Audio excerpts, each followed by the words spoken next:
My son punched me at his wedding, then begged me to cover his $1.2 million gambling debt. The first thing I felt wasn't the pain, it was the shock.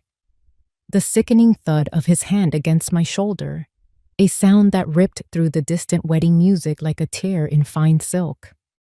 My son, my only child, had just punched me at his own wedding, and in the next breath, he was on his knees, begging me to cover his $1.2 million gambling debt. Just moments before, the Harbor Watch Club ballroom had been a picture of Southern perfection. Crystal chandeliers glittered over polished oak floors, and the air, thick with the scent of magnolias and salt from the Charleston harbor, buzzed with laughter and champagne toasts. It was 8:41 p.m., a night meant for celebration. But here, tucked away in a service alcove behind the main hall, the celebration felt a world away. The golden light spilling from the ballroom door seemed to mock us, illuminating the horror on my son's face. Before we continue, please subscribe to the channel and let us know where you are listening in the comments. Pierce wasn't the beaming groom from the ceremony. The man before me was a stranger, his face pale and slick with a cold sweat. He shoved a heavy leather portfolio into my hands. "You just have to sign it, Mom, right now," he hissed, his voice trembling. I pulled back instinctively, the muscle memory of a 40-year career as a financial controller kicking in. "I don't sign what I haven't read. You know that, Pierce." "You don't understand!" His voice cracked, desperation clawing at the edges. "There's no time." He grabbed my arm, his fingers digging into the delicate silk of my dress. I could see the wild panic in his eyes, a terror so profound it made my own blood run cold. Then a sound escaped his lips, a guttural roar that was more animal than human. "I need the money!" The blow was powerful.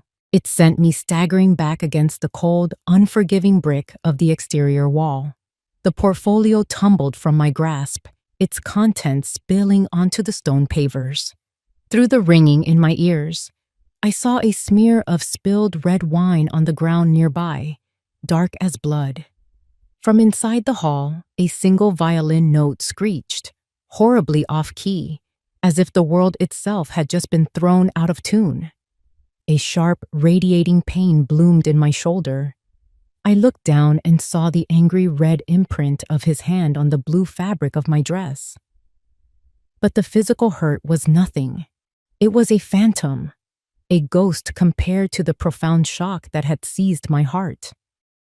Pierce stared at his own hand, his knuckles white, as if it belonged to someone else. The aggression drained from him in an instant, replaced by a wave of pure, unadulterated horror. His face crumpled. He collapsed, his knees hitting the hard ground with a crack, and his hands desperately clutched at the hem of my gown, like a terrified child. "Mom!" he choked out, his voice shattered. "I'm sorry. I didn't mean to. Save me. The debt. It's $1.2 million. They're going to kill me. Please, Mom." $1.2 million. The number hung in the humid air between us, more poisonous than any snake. My gaze drifted down to the scattered papers at his knees. My eyes, trained to find the devil in the details, focused on the top page. The bold black letters screamed at me. Asset-backed security agreement. And below that, a list. A list that included 2 beach duplexes on the Isle of Palms. My husband's legacy. Our legacy. His pleas faded into the background, merging with the distant, oblivious music. The pain in my shoulder was a dull, steady ache, but a different sensation was spreading through me now, an icy, absolute cold. The mother inside me was wounded, shattered, but the woman who had built an empire on logic and steel, the woman I had buried for decades, was beginning to wake up. the storm had just made landfall.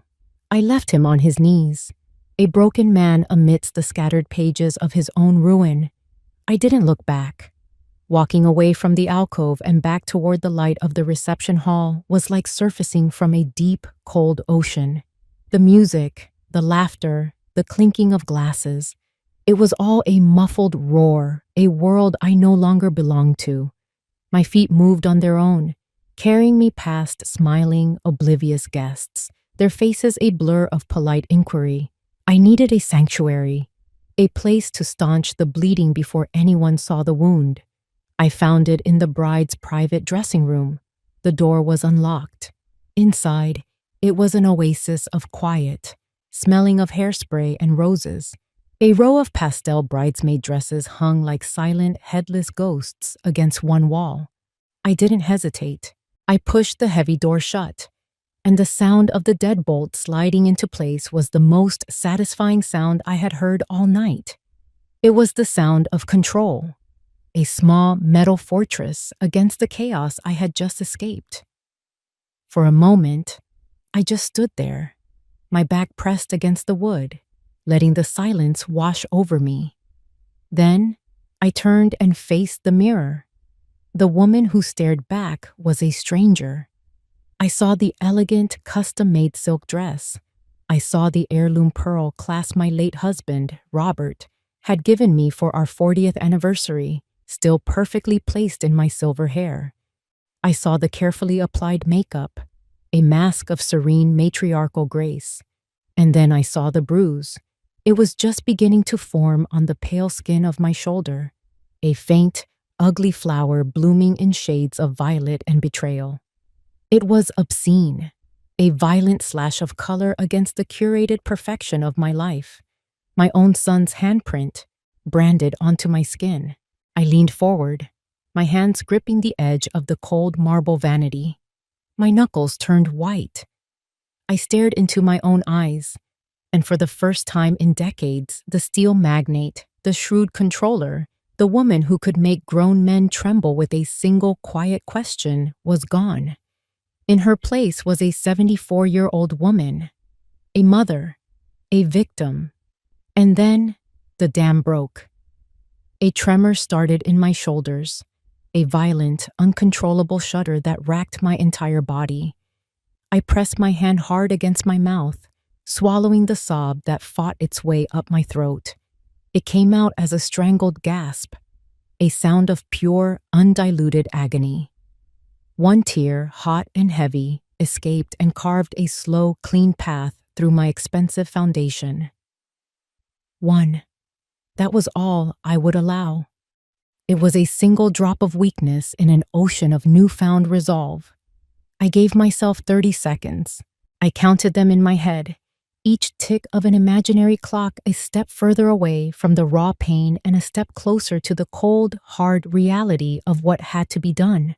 1, 2, 3. This was not a time for grief. Grief was a luxury. 10, 11, 12. Pierce wasn't just a gambler. He was a tool. That debt, that impossible number, wasn't just a debt. It was a weapon aimed at the heart of everything Robert and I had built. 28, 29, 30. I took a deep, shuddering breath. I straightened up, my spine locking into its familiar, rigid posture. With a steady hand, I wiped away the single wet track on my cheek, smoothing the makeup back into an impenetrable mask. My eyes, when I looked back at the mirror, were different. The hurt was still there, but it was now banked, like embers under a thick layer of ash. The warmth was gone. In its place was ice. I reached up and adjusted the pearl clasp in my hair. The familiar weight, a small comfort. It was a gesture of order, of putting things back in their rightful place. It was then that I heard them. Voices, muffled through the thick door. The whispers of curious guests who had wandered down the hall. Saw Pierce push her. Right there in the alcove. A woman's voice said, Looked awful. What on earth happened? Another replied, the social pressure, the public shame. It was already beginning. They thought they saw a family argument, a moment of drama. They had no idea. They were watching the opening shots of a war. I looked at the bruise one last time. It no longer looked like a wound. It looked like a map, a declaration, the starting point of a battle I never asked for, but one I would be damned if I was going to lose. The ice in my veins was a fire in my mind. The 30 seconds of grief were over. Now it was time for war. The bride's dressing room was no longer a sanctuary. It had become my command center. I pulled my phone from my clutch, my fingers flying across the screen with a speed and precision that had been dormant for years. My contacts list was a graveyard of old allies and assets, but the first two names were still at the top, right where they always were. First, David Chen, my lawyer for 30 years, a shark in a bespoke suit who had helped Robert and I build our fortress brick by legal brick. I pressed the call button. He answered on the second ring, his voice groggy with sleep. Marion, it's after 9. Is everything all right? No, David. It's a code red. The sleepiness vanished from his voice, replaced by the crisp, alert tone I knew so well. What's happened? I started pacing the small room, the plush carpet doing little to soften my determined steps. Pierce is in trouble, deep trouble. I need you to freeze everything, effective immediately. Lock down my personal accounts, the trusts, the municipal bonds, everything. No one moves a dime without my direct verbal confirmation. Understood? Understood, he said. I could hear the faint sound of a keyboard clicking on his end. What's the threat? A wedding planner named Sterling Koch. He's the one who organized this whole affair. I need to know everything about him. His financials, his business partners, his shell corporations, where he ate breakfast yesterday. I want a full workup on my desk before sunrise. Sterling Koch, he repeated. Consider it done. Marion, what did Pierce do? I stopped in front of the vanity and picked up a black eyeliner pencil. There were no notepads here, only thick embossed cocktail napkins. I started scribbling on one. He tried to get me to sign over the Isle of Palms duplexes to cover a $1.2 million gambling debt he apparently owes to Mr. Koch. A sharp intake of breath on the other end of the line. 1.2 million? Jesus, did you sign? What do you think, David? I said, my voice flat. I'm sending you a picture of the document he dropped. It's a security agreement. I want you to tear it apart, find every loophole, every illegal clause. I want to be able to strangle them with it in a court of law. I'm on it, he said, his voice now a low growl. The fortress is on lockdown. Nothing gets in or out. Good. I hung up without saying goodbye. There was no time for pleasantries. My thumb immediately moved to the next name, Frank Russo, my private investigator, a man who operated in the gray areas of life, a necessary evil I'd kept on retainer for decades. If David was my shield, Frank was my sword.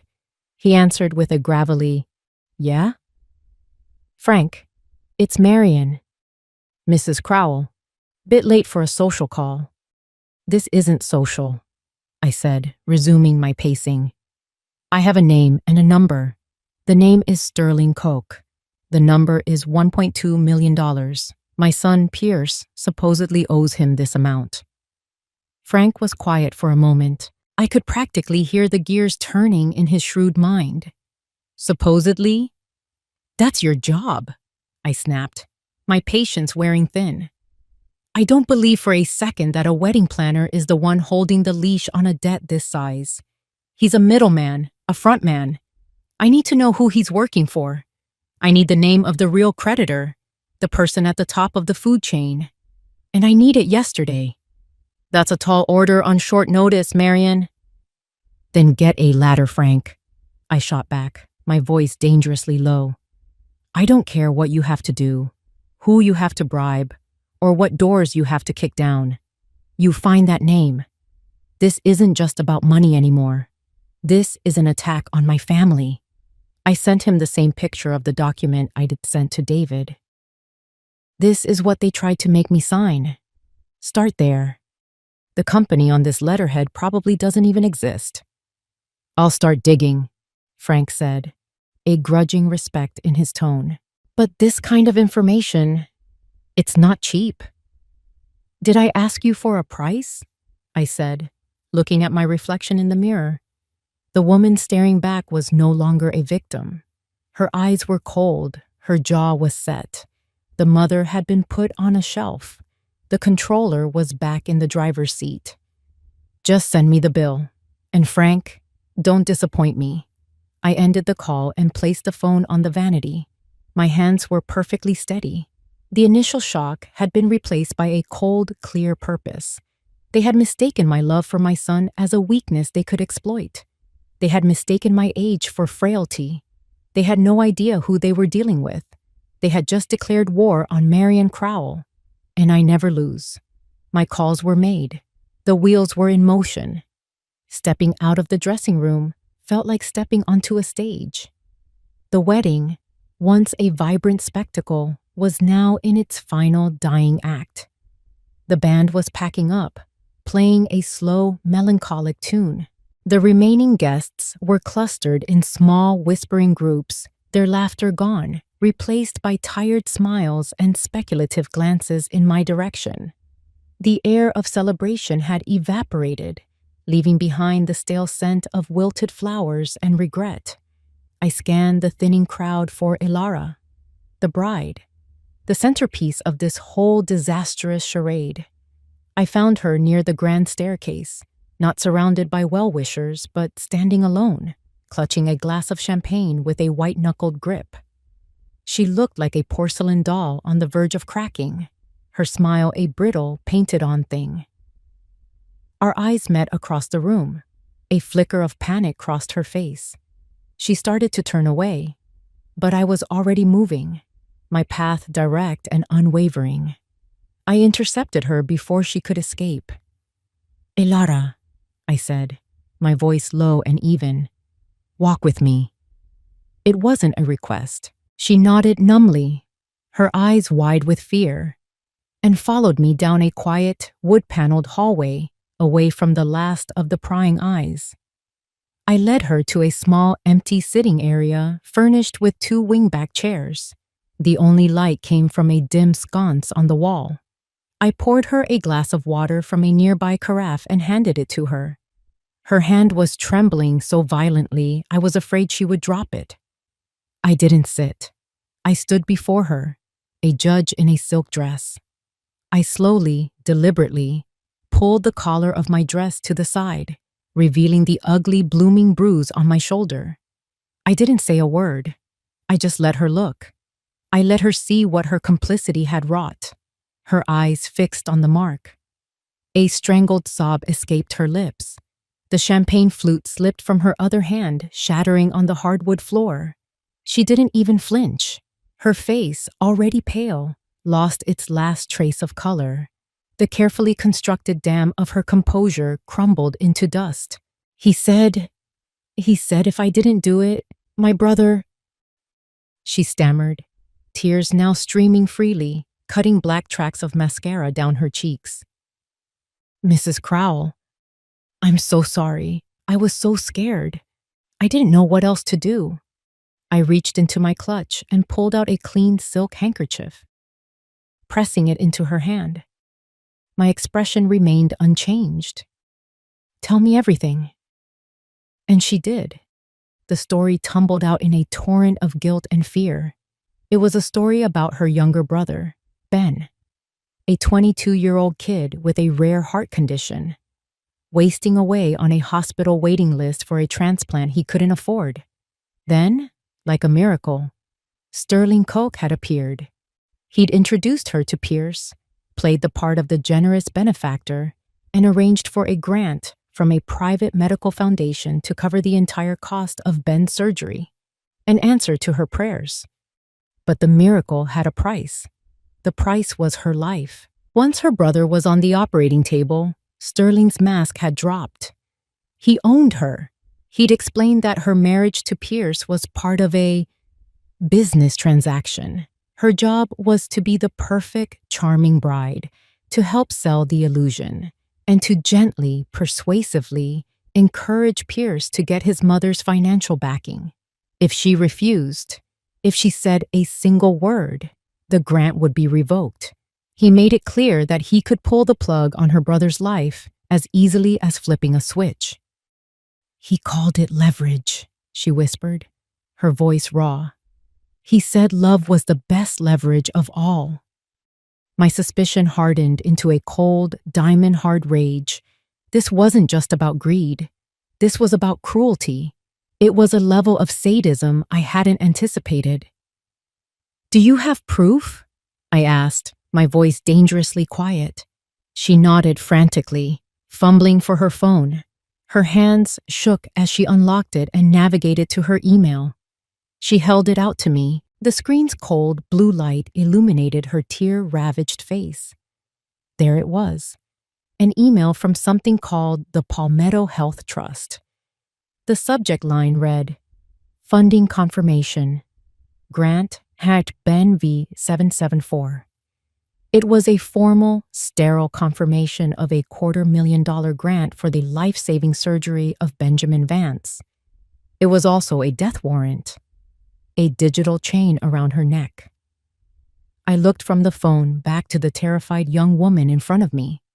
She wasn't a villain. She was a hostage, another pawn in Sterling's twisted game. And in that moment, my anger toward her dissolved, replaced by a cold, calculated compassion.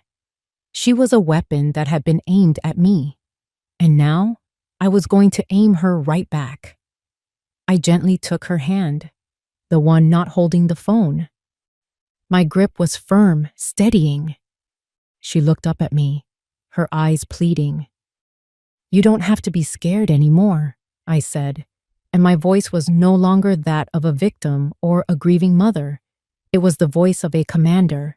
"You are going to stay by my side, and you are going to help me burn him to the ground." Sleep had been a stranger. I'd spent the night in my study, fueled by black coffee and a cold fury, coordinating with David and Frank.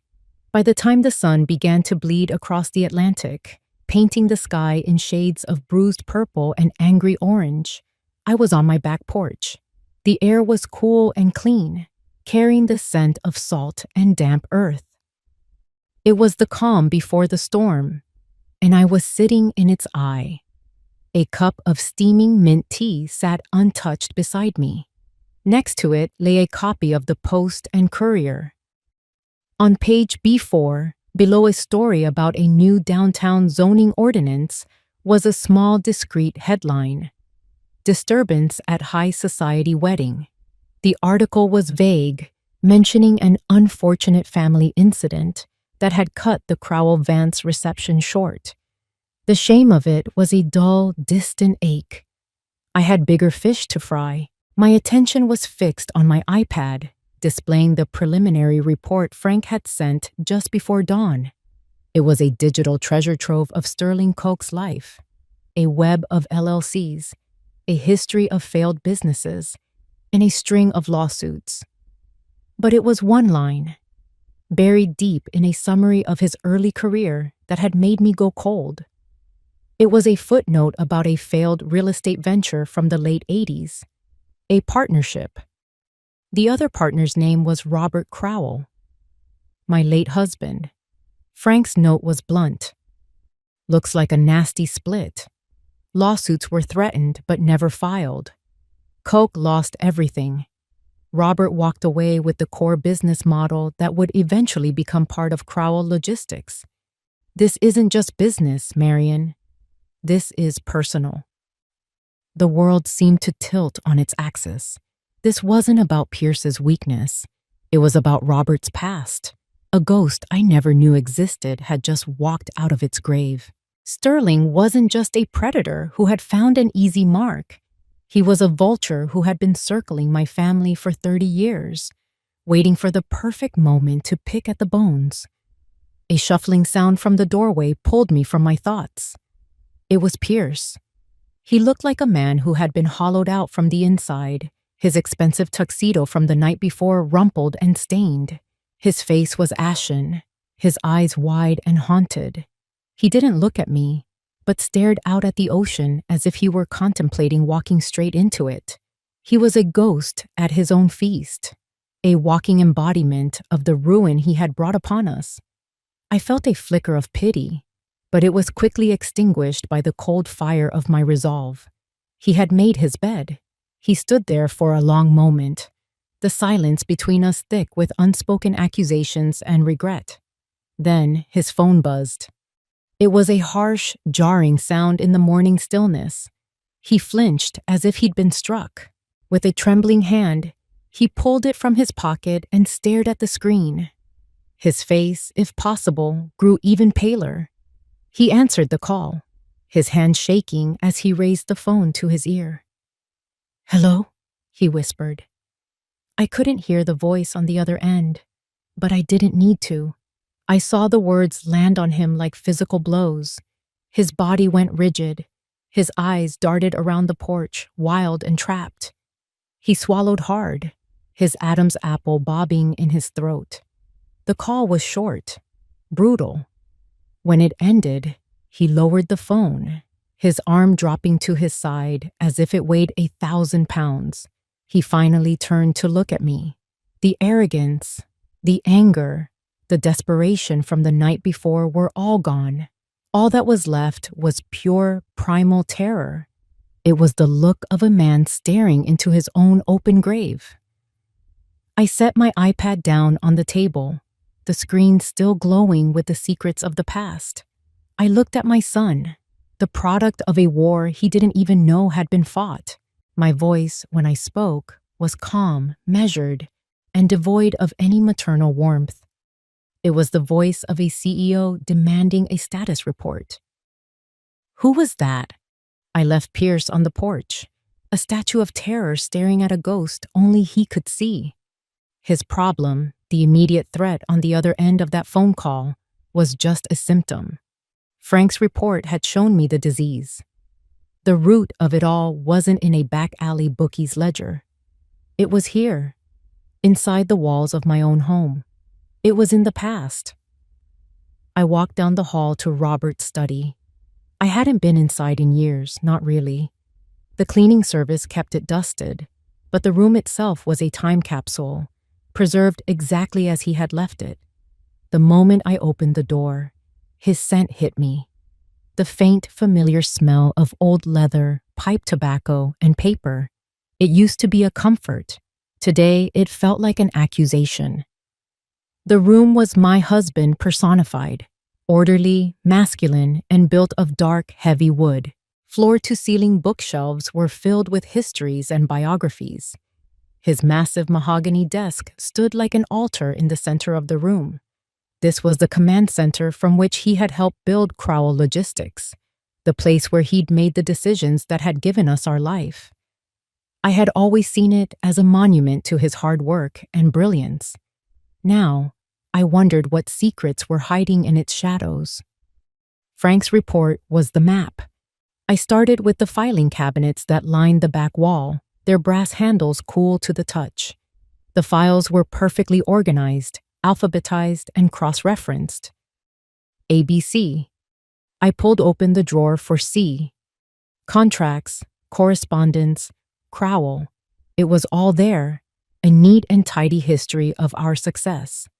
But I wasn't looking for the official story. I was looking for the one that had been buried.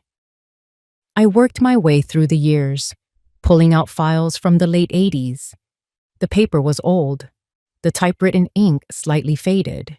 It was a methodical, painstaking search, my hands moving with the practiced efficiency of a controller, even as my heart hammered against my ribs. There was nothing. No mention of Sterling Coke. No record of the failed real estate venture. It was as if he had been scrubbed from history. Robert had been nothing if not thorough. But I knew my husband. He never threw anything away. He was a pack rat for information, believing every piece of data, every contract, every memo could be an asset later. If the record wasn't in the main files, it was somewhere else, hidden. My eyes scanned the room again, and this time they landed on a small steel lockbox tucked away on the bottom shelf of his bookshelf, hidden behind a thick volume on maritime law. It was plain, gray, and utilitarian. It was also locked. I felt a chill crawl up my spine. I ran my fingers over the simple keyhole. Of course. My mind raced, thinking of where he might have kept the key. But I didn't have time for a treasure hunt. I walked back to the desk and opened the top drawer. I rummaged past old pens and paper clips until I found what I was looking for. A single, sturdy paper clip. I straightened it out, bending a small hook into one end. My hands, which had been so steady on the phone just hours before, trembled slightly. It felt like a violation, picking the lock on a box he had so clearly meant to keep private. It was a betrayal of his memory. But his ghost had already betrayed me. The lock was simple. After a few tense moments of probing, I felt the telltale click. The lid sprang open with a soft metallic sigh. The box smelled of dust and time. Inside, there was only one thing: a single thick manila folder yellowed with age. On the tab, in Robert's familiar strong handwriting, were two words: Coke and Crowell. My breath caught in my throat. I lifted the folder out and carried it to the desk, sinking into Robert's large leather chair. With a deep, steadying breath, I opened it. It was all there. The birth and death of a partnership, initial plans, architectural drawings for a series of innovative warehouse designs, and projections showing immense profitability. The ideas were brilliant, ambitious, and the notes, in the early pages, were filled with a shared excitement. I saw Sterling's enthusiastic scrawl next to Robert's more measured script. They had been partners, equals. Then, the tone began to shift. The file contained copies of letters between lawyers, memos from Robert to his accountant, a slow, methodical paper trail documenting how Robert had leveraged a temporary cash flow problem on Sterling's end to restructure their agreement, diluting Sterling's stake to almost nothing.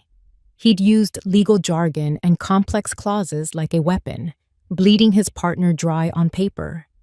As I turned a page, a small photograph slipped out and fluttered onto the desk. It was of Robert and me, taken at a company picnic around that time. We were young, smiling, my head resting on his shoulder. We looked happy, invincible, the founders of a dynasty. I stared at the image of the man I had loved, the man I had built my life with, and felt a profound and bitter wave of disappointment wash over me.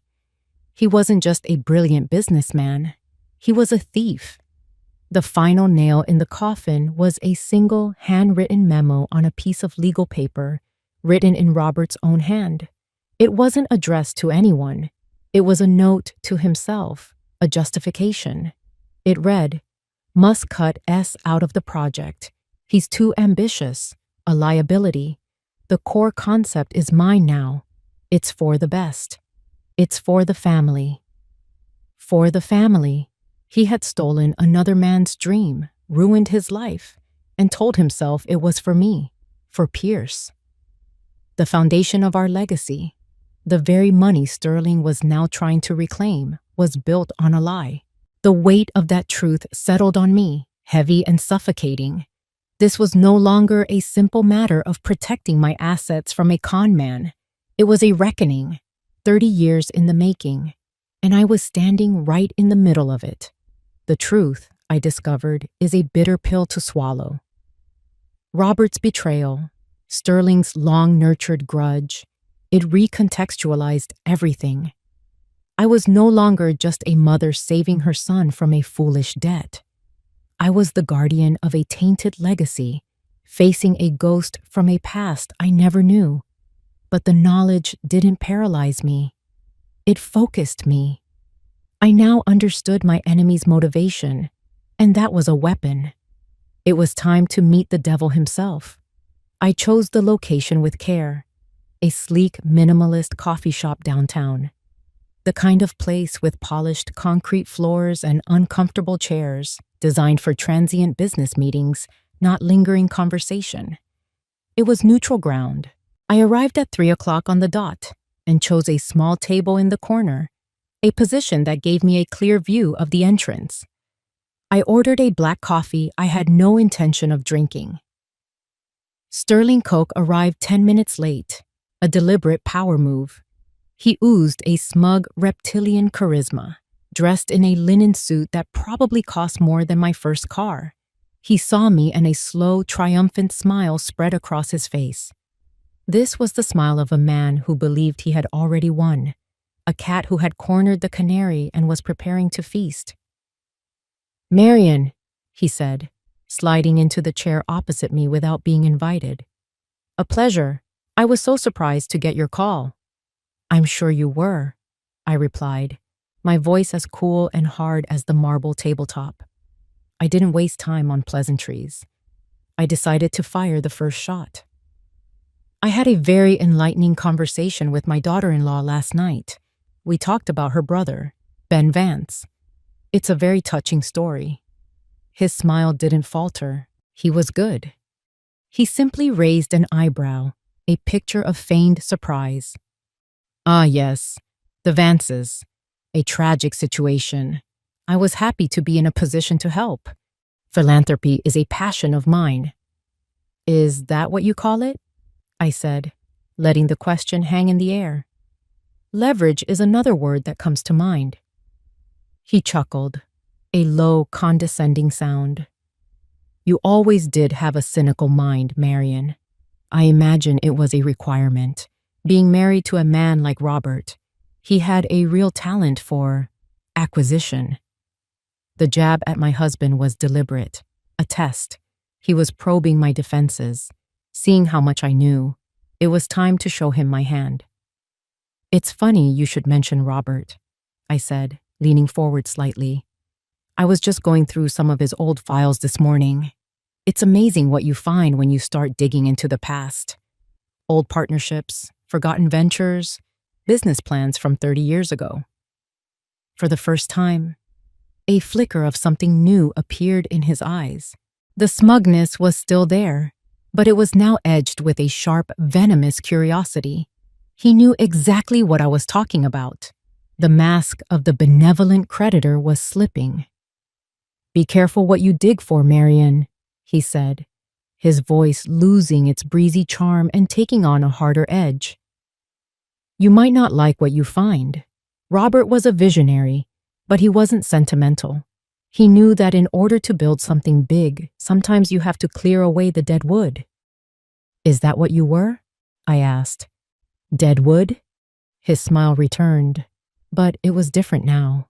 It was predatory. "I was the tree, my dear. Robert just took the fruit and burned the orchard down, but he taught me a valuable lesson.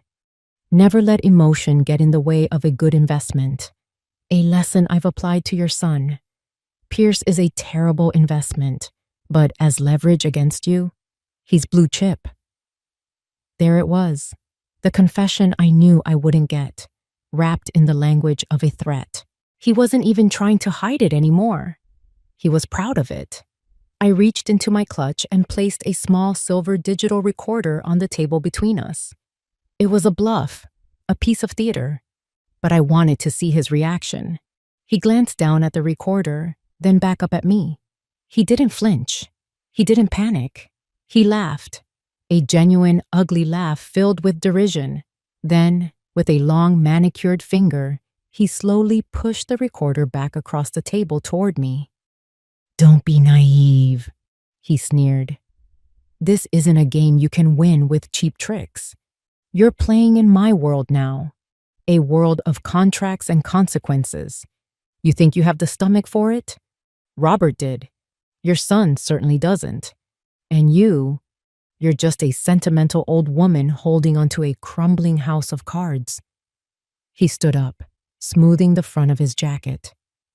My offer stands, Marion. Sign the papers, save your son, and this all goes away. Or don't. And watch as I take back everything Robert stole from me, piece by painful piece. Starting with those houses on the Isle of Palms. The choice is yours. He turned and walked away, leaving me alone with the cold coffee and the silent recorder. The meeting was over.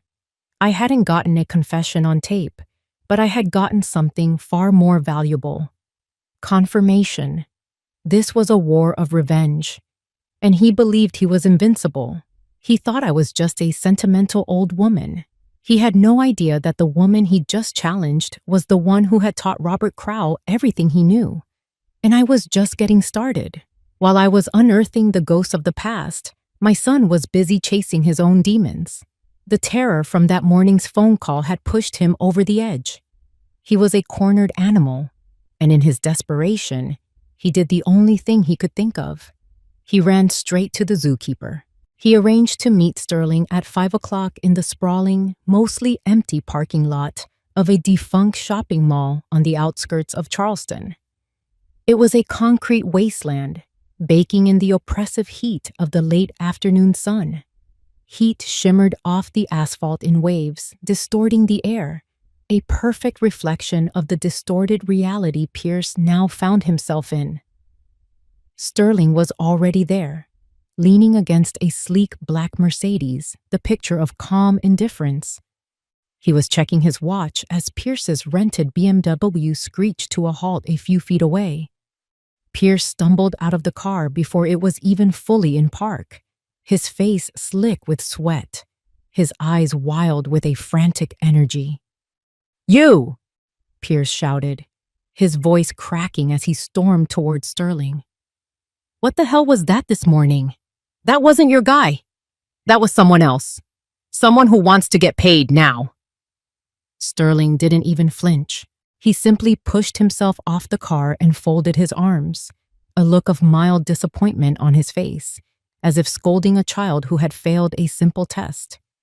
"Of course it wasn't my guy, Pierce. Do you really think I get my own hands dirty? I'm a facilitator, a connector. I connect people who need money with people who have it.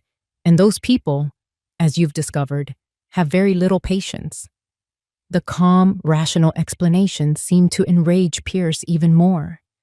The last vestiges of his composure shattered. You promised you'd handle it.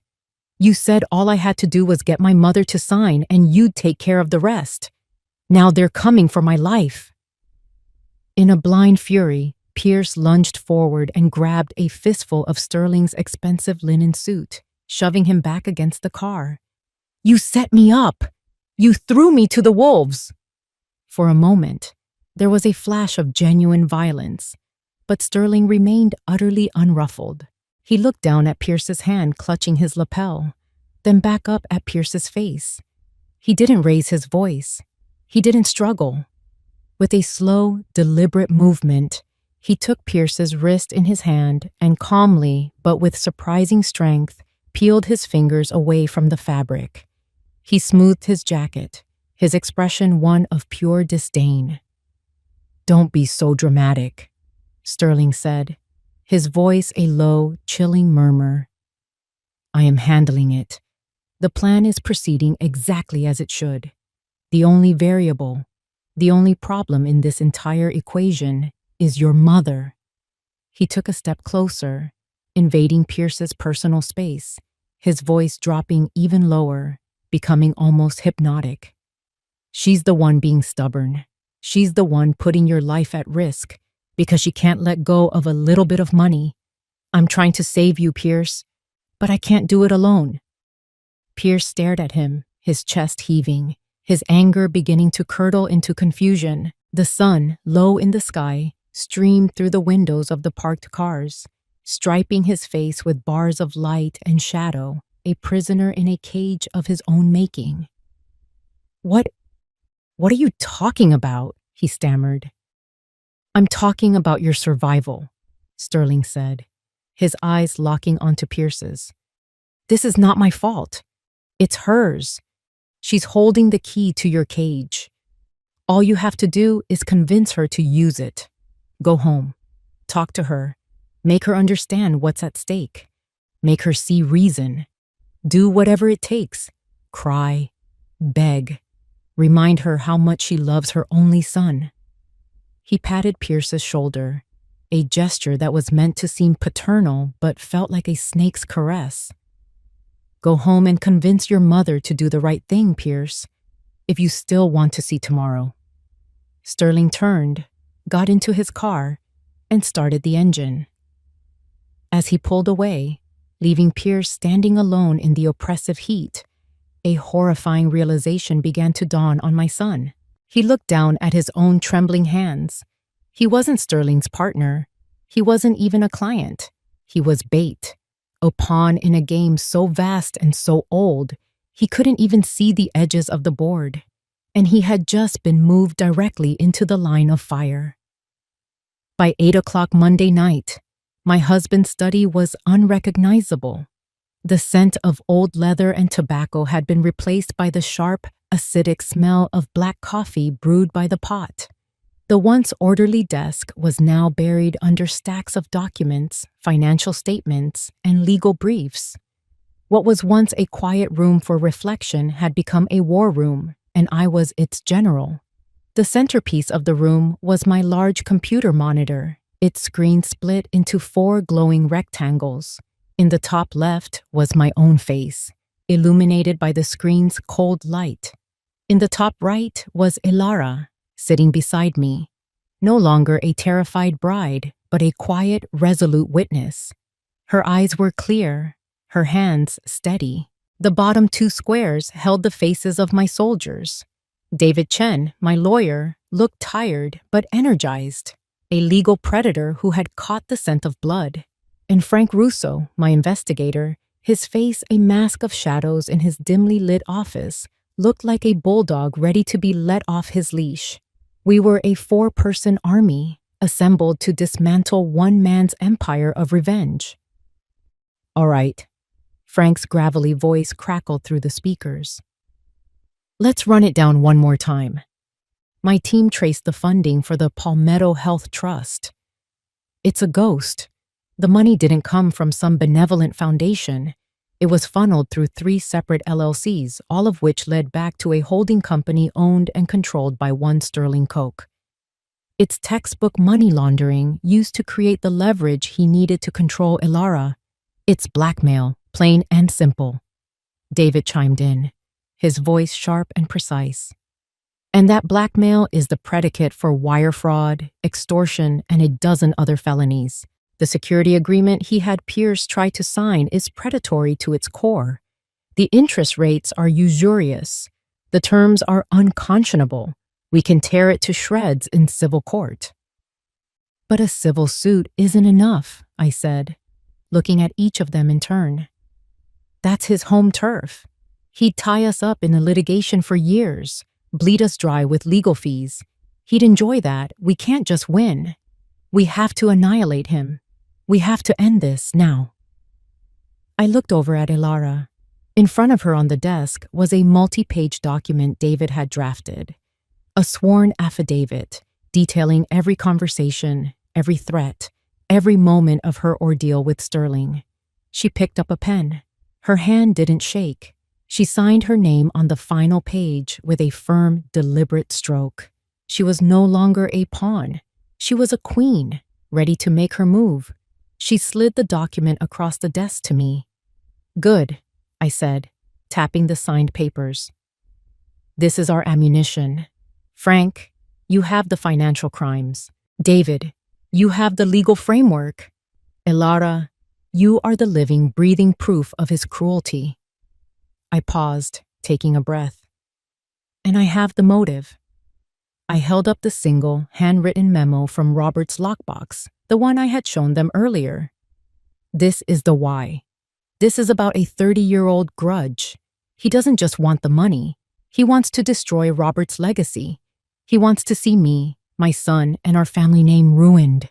He's driven by ego and revenge, and that makes him predictable. He believes he's the smartest man in the room. So we build a smarter room, David said, a slow smile spreading across his face. And we invite him into it. Exactly, I replied. The plan had been forming in my mind all day. A cold, perfect piece of machinery. We're not going to sue him. We're not going to the press, not yet. We are going to set a trap, using his own arrogance as the bait. We will stage a final negotiation, a surrender. Frank raised an eyebrow. He'll smell a trap from a mile away. Not if the bait is right, I countered. The bait isn't the money. The bait is me. He thinks I'm a sentimental old woman, broken by her son's betrayal.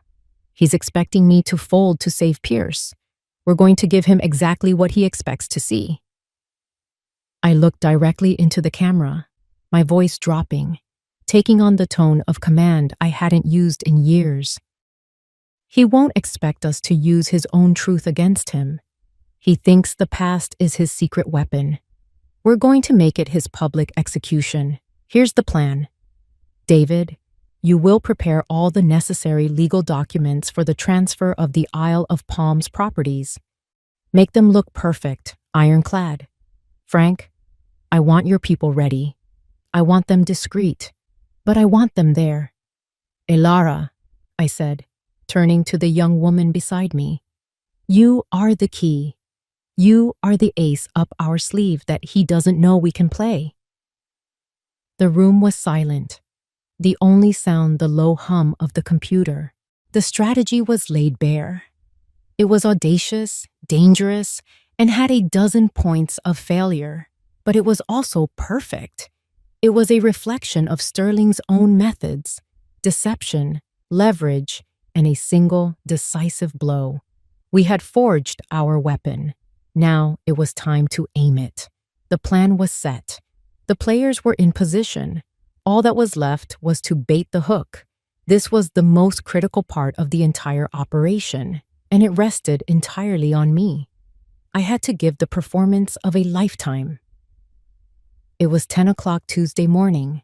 I sat at Robert's desk, the phone cool and heavy in my hand. In front of me, I had placed a small framed photograph of Pierce from when he was 10 years old, all goofy smiles and missing front teeth.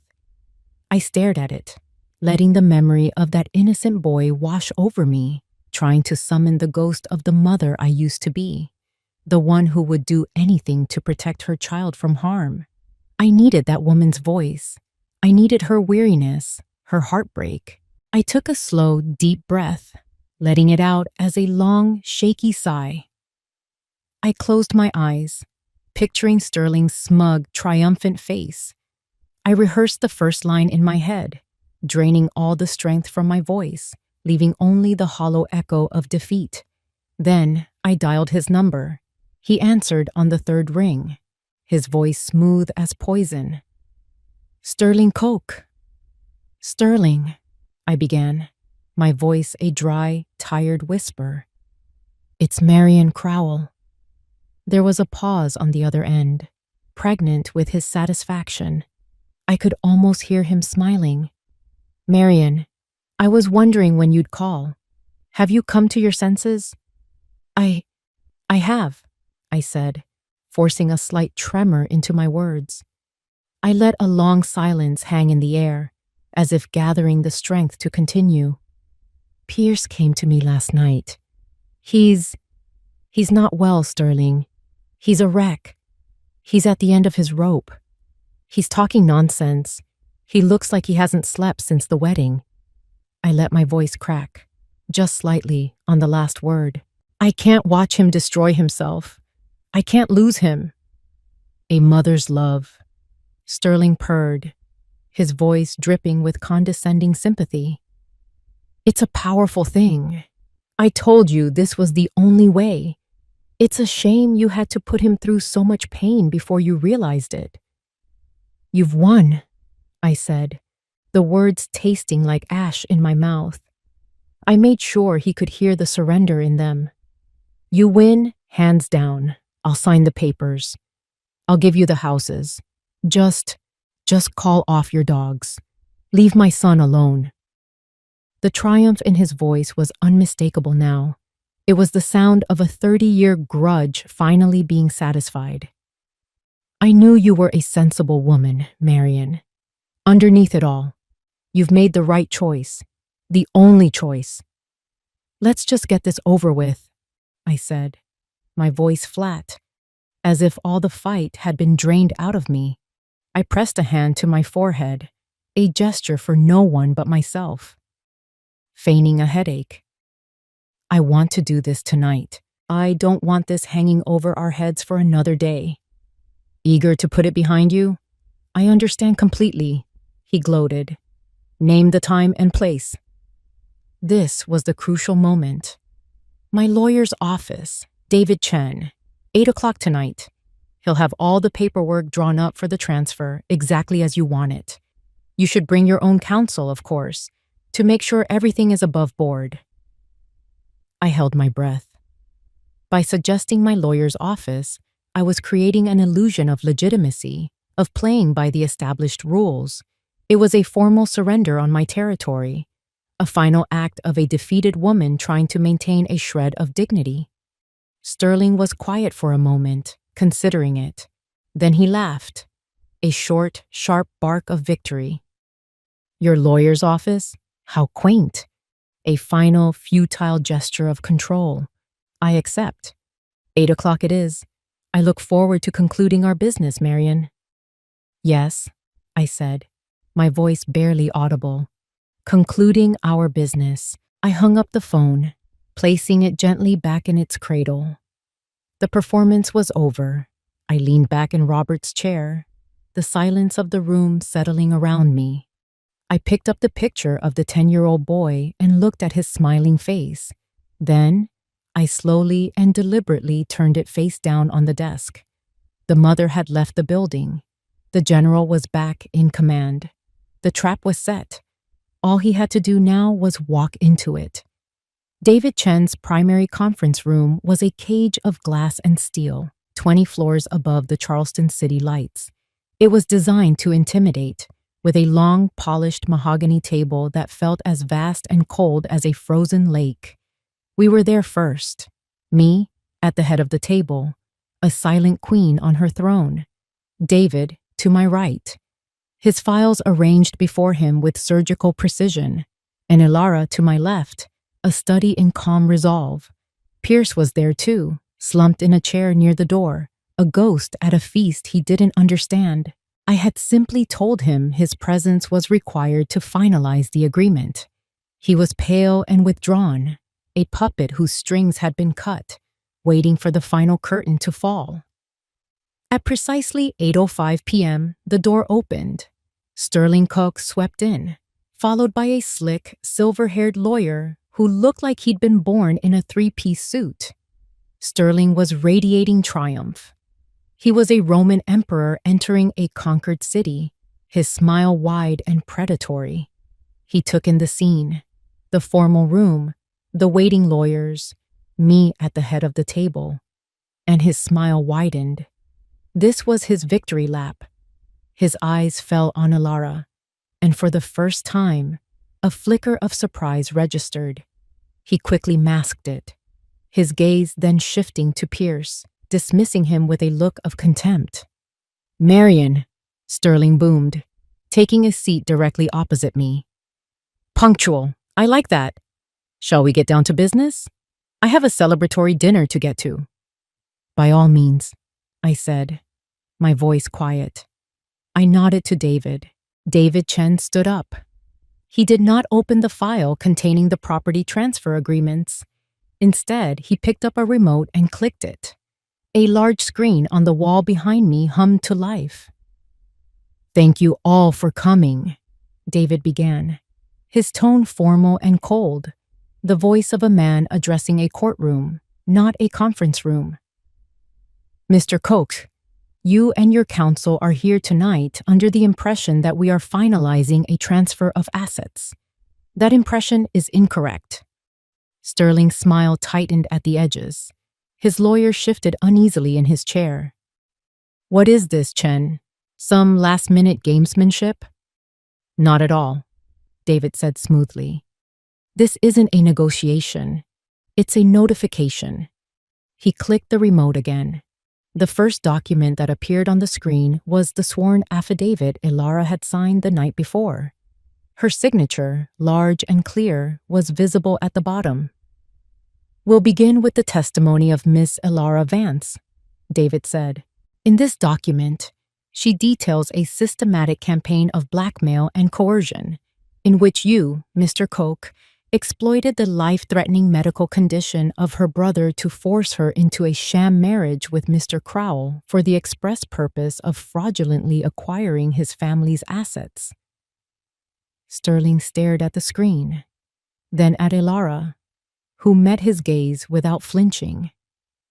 A vein began to throb in his temple. "This is absurd. She's a liar, a desperate woman trying to get out of a bad situation." "A situation you created," David countered, clicking the remote. The screen now showed a complex web of financial transactions, the flow charts Frank had prepared. "This brings us to the Palmetto Health Trust, a fictitious entity you created and funded through a series of shell corporations to launder the money for Ben Vance's surgery. This is not philanthropy, Mr. Koch. This is a textbook case of wire fraud linked directly to extortion." Sterling's lawyer shot to his feet. "My client will not sit here and be subjected to these baseless slanders. We are leaving."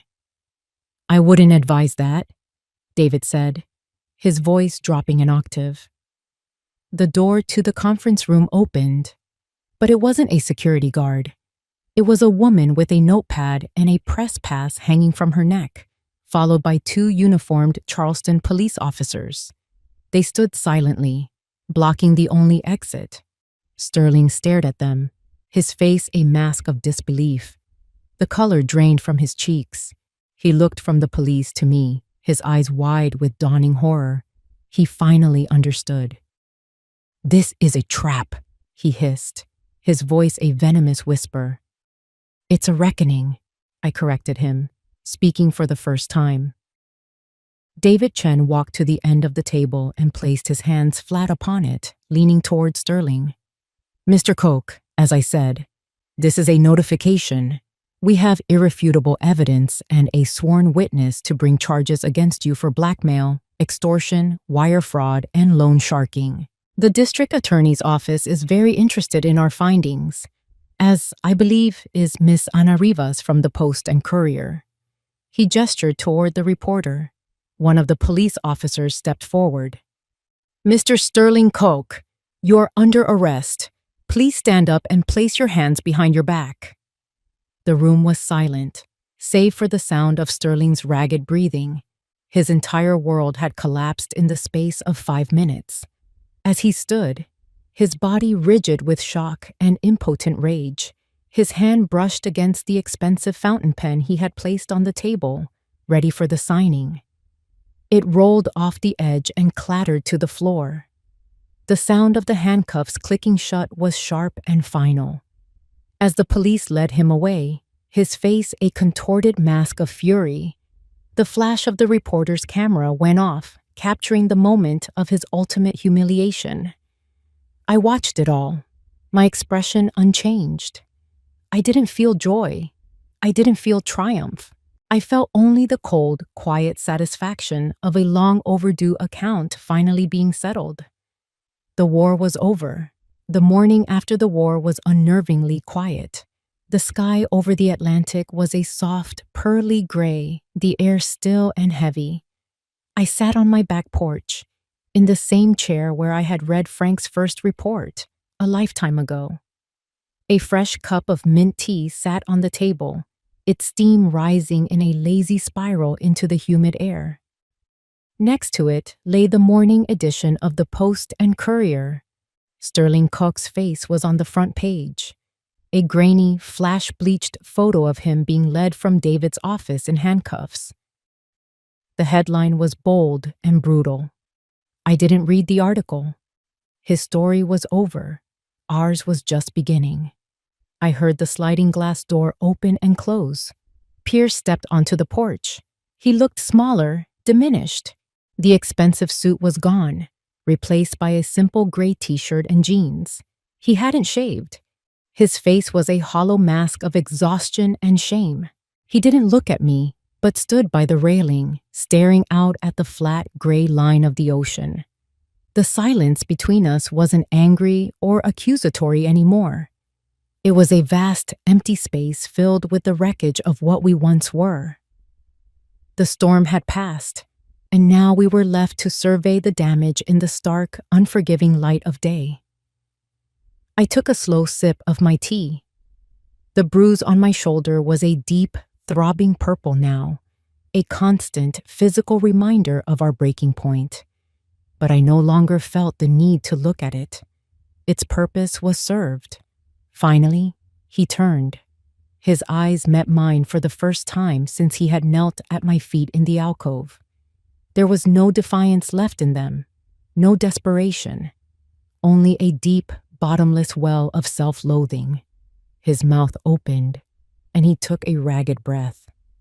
"Mom," he began, his voice a raw, broken whisper.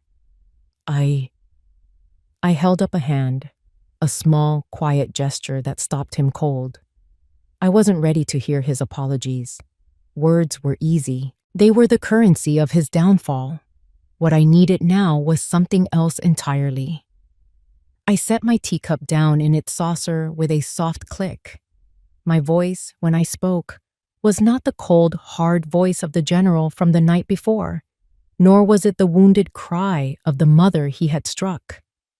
It was something new, a voice pared down to its essential core, weary but absolute. "I've paid your financial debt, Pierce," I said, looking directly into his eyes, holding his gaze. "The money is gone. The lenders have been dealt with.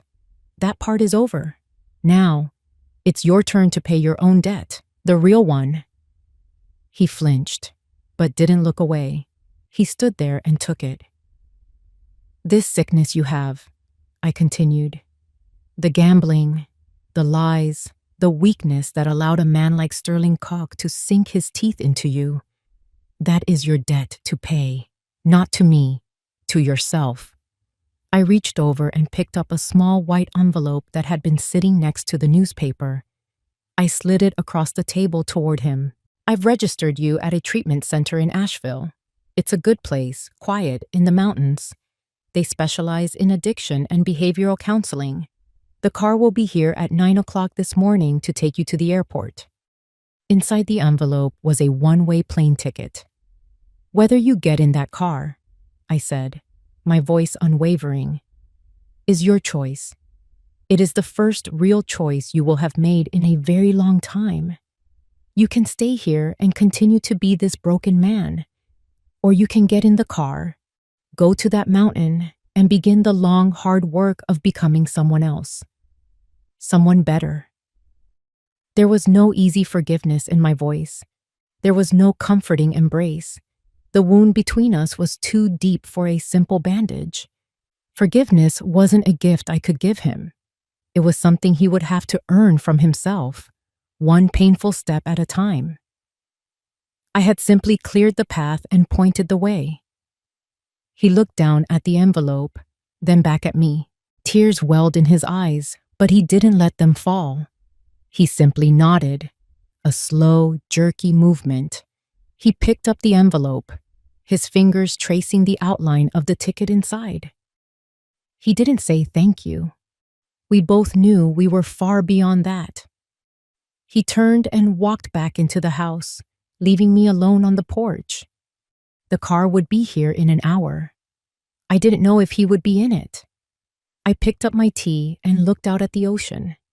The physical scar on my shoulder would fade, but the scar on our family, on the heart of a mother who had seen the worst in her own child, that would take much longer to heal. And the road to that healing, for both of us, was only just beginning. If you enjoyed this story, please like the video, subscribe to the channel, and comment 1 below. If not, feel free to comment 0 so we know and can improve future videos. To hear the next story, click the box on the left. Thank you for watching.